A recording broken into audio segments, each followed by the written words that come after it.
Jai Sadguru Dev and hello to everyone. This is Neha from Vihangam Yoga Organization. Today's video is for book Sadguru Divya Charitavali, the supernatural performances of Sadguru Maharishi Sri Sadafal Ji Maharaj, written by Acharya Sri Chandra Dev Ji Maharaj. In this video, I am going to narrate foreword by the publisher. It was Yogi Raj Anant Sri Acharya Chandra Dev Ji Maharaj himself who undertook the job of writing the book, but the work could not be completed due to his departure from his mortal frame on Monday, the 28th July 1969 AD. Only those incidents which occurred during Sadguru Deo Ji's time are mentioned in this book. Sadguru Sadafal Deo Ji Maharaj always emphatically disapproved of the show of miracles by yogis and used to say that such acts are performed by persons of only lower category for recognition and respect from the people. Those who are true seekers and sincere devotees of God never involve themselves in show of such siddhis and vibhutis, as they are obstacles to the achievement of the state of samadhi and God realization. There is a great difference between siddhis, vibhutis, and yogic power, pure atomic force, latter being the possession of saints of higher realization. They differ from each other in their definition and phenomena. It must be clearly understood, therefore, that whatever supernatural acts were performed by Swamiji were from the level of his own yogic power. As regards siddhis and vibhutis, he used to say that they are at the mundane physical level and are of no importance to yogis, for whom they are just playful tricks. Much before Sadguru Dev Bhagwan left his physical body in 1954 on the occasion of Mahakumbh at Allahabad, he used to say that nature was undergoing changes for him and that his body was not to remain for long. 6 months before this fateful day, he placed his jata, the lock of long hairs of his head, and beard into a samadhi at Vridikut ashram at Pakdi and started saying that he had to live only for 6 months more. The Mahakumbh would be coming off after 6 months and everything would happen during that time, as all the stars and nakshatra would be congregating at that period. Before he departed from his physical frame, Sadguru Deo Ji pre-acted matters relating to spiritualism, propagation of Brahma Vidya, and code of conduct to be observed by an Acharya to his son and heir Sri Dharam Chandra Dev Ji Maharaj, but it seemed to fall on deaf ears. Swamiji then emotionally said that the man whom to had prepared for this august work was not even responding and that he, Swamiji, was getting a sound from within directing him to leave the body. It may be pointed out that there were certain doubts then in the mind of Acharya Sri Chandra Dev Ji, and it was whether Swamiji was a knower of all the three phases of time, that is, past, present, and future. But he was not opening his mouth to him. Sadguru Swami Sadafal Dev Ji read his mind and said that at the last moment of his life he had to prove himself a Trikaldarshi, knower of the three phases of time, to him, for which he had to stoop low down to the physical level. But Out of comparison, he did so and told a lot of things concerning the past, present, and future to Acharya Dev Ji. Sadguru Dev Bhagwan used to emphasize that he was not going anywhere, rather discarding his body only, and that after doing so, he would work through the bower of his soul. He would remain in the universe in some form or the other, and when this Brahmavidya was fully propagated in the world, he would then decide whether to finally depart from the world or not. This being the firm resolve and determination of a yogi was bound to be fulfilled.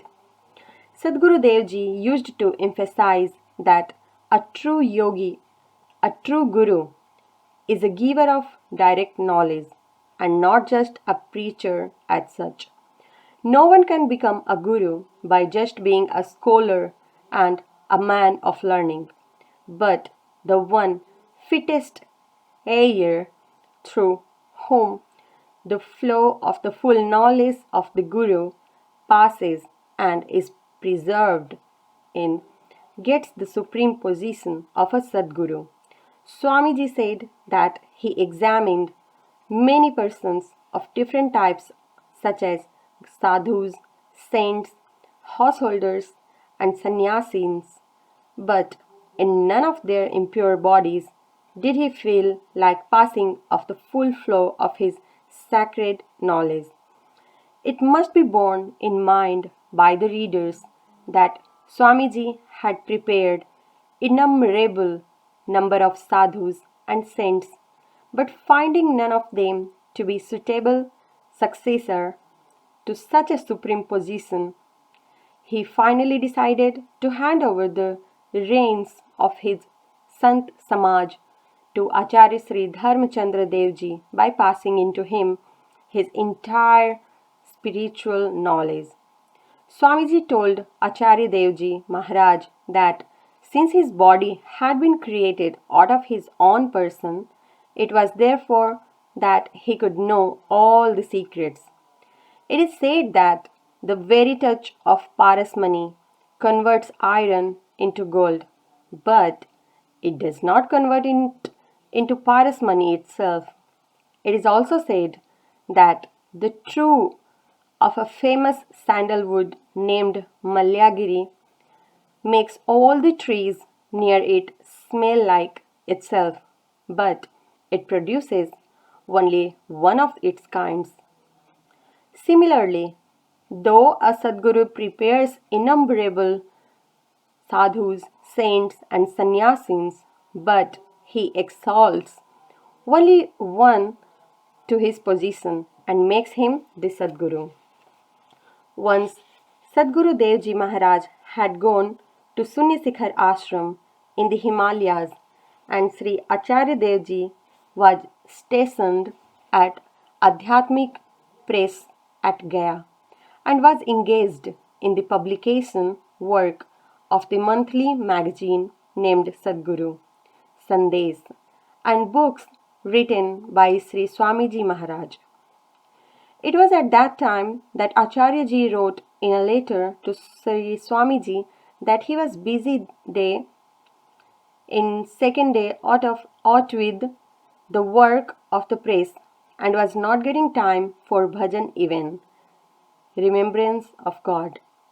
Whereas Sri Swamiji was always doing it at sacred places like Haridwar, Mathura, Himalaya, and Prayag. After a month, when Sri Swamiji returned to the press at Gaya, he spoke to Acharya Dev Ji in clear and strong terms that it was his duty to perform the works assigned to him, whereas the bhajan was the prerogative of Swamiji himself. He further said that the bhajan always occurred in the heart and pointing towards the center of his own heart. He asserted that it was continuously going on there. He stressed that he could place anybody in the highest spiritual state just in a moment. It was declared by him that the propagation of knowledge shall always increase, and no adverse force, howsoever strong, could ever withhold its march, as it had originated from Brahman himself. In Atharva Ved, this Vidya has been called Brahmaja, meaning thereby that it was originated from the Brahman. Brahmavidya is born of Brahman and its flow originates from him.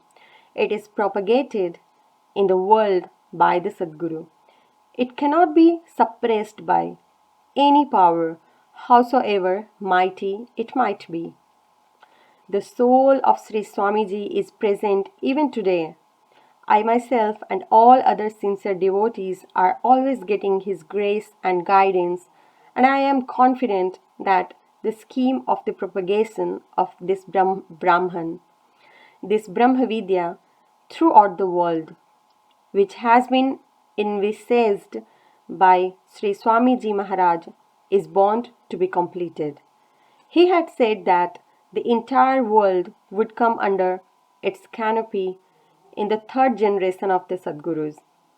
By the grace of God and the Sadguru, I feel extremely delighted in presenting this book named Sadguru Divya Charitavali to all alike, and I do hope that to all the men and women who are sincere devotees of God, it will act as a panacea of all ills and be of immense educative and moral values.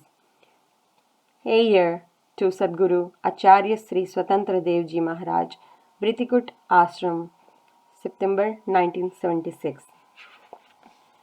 Thank you. Jai Sadguru Dev. Stay blessed.